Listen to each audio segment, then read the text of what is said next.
पुलवामा में district hub for empowerment of women mission शक्ति की जानिब से government degree college boys Pulwama की इंटरनल कंप्लेंट्स कमेटी के इश्तिराक से खवातीन के काम की जगह पर जिनसी हरासानी से तहफ़्फ़ुज़ के मौजू पर एक रोज़ा तरबीती और बीदारी प्रोग्राम मुनाक़द किया गया।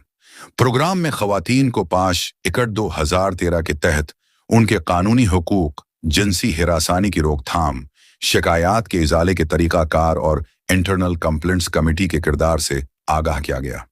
District social welfare officer Pulwama Azhar Amin ने कहा कि बढ़ते हुए वाक़यात के पेश नज़र खवातीन में कानूनी हुकूक और दस्तयाब शिकायती निज़ाम के हवाले से बीदारी वक्त की अहम ज़रूरत है। वहीं एडवोकेट मसूद अहमद मगरी ने कहा कि पाश एकड़ खवातीन को काम की जगह पर जिनसी हिरासानी से कानूनी तहफ़्फ़ुज़ फराहम करता है और उस कानून के बारे में आगाही खवातीन को अपने हुकूक के तहफ़्फ़ुज़ में मदद देती है। कुछ केसेस रिपोर्ट हैं, कुछ ऐसे भी केसेस हैं जो रिपोर्ट नहीं होते।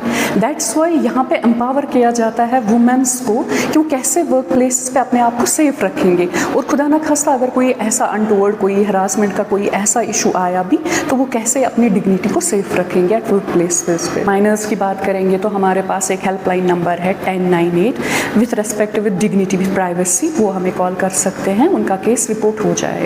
अगर मेजर्स हैं तो हमारे पास जैसे अभी अवेयरनेस में हमने बोला कि एक पर्टिकुलरली एक सेक्शन आता है, एक डिपार्टमेंट है सोशल वेलफेयर का, जहां वो अपना ये वाला इशू एड्रेस कर सकते हैं। माइनर्स के रेलेवेंट बहुत से लॉज हैं, लेकिन स्पेशली सेक्सुअल हैरेसमेंट के रिगार्डिंग है पॉक्सो जिसको हम बोलते हैं, protection of child from sexual abuse.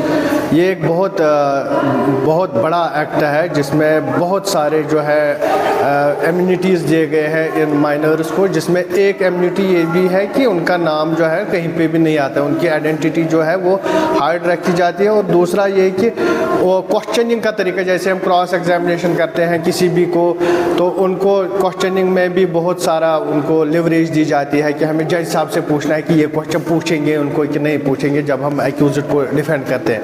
यहाँ पे देखें जी, दो तरह की कमेटीज़ होती हैं। एक तो इंटरनल कंप्लेंट कमेटी जो इंस्टीट्यूशन के अंदर ही बनाई जाती है, जहाँ 50% से वो ज़्यादा एम्प्लॉय जो है उस कमेटी के मेंबर्स होते हैं वो वुमेन्स ही होते हैं, वो वुमेन्स ही रहती हैं और वही उसके पहले तो वही कार्रवाई करती हैं, वही इशू को सुनती हैं। उसके अलावा जहाँ पे इंटरनल कंप्लेंट कमेटी नहीं होती है वहाँ local complaint committee district level की भी होती है। हमारे पास कुछ ही केसेस, अभी ज़्यादा केसेस तो यहाँ आए नहीं है, लेकिन फिर भी एक है कि कभी कभार केसेस ना आना उससे भी ये लगता है कि शायद अवेयरनेस नहीं है वुमेन एम्प्लॉइज़ के अंदर।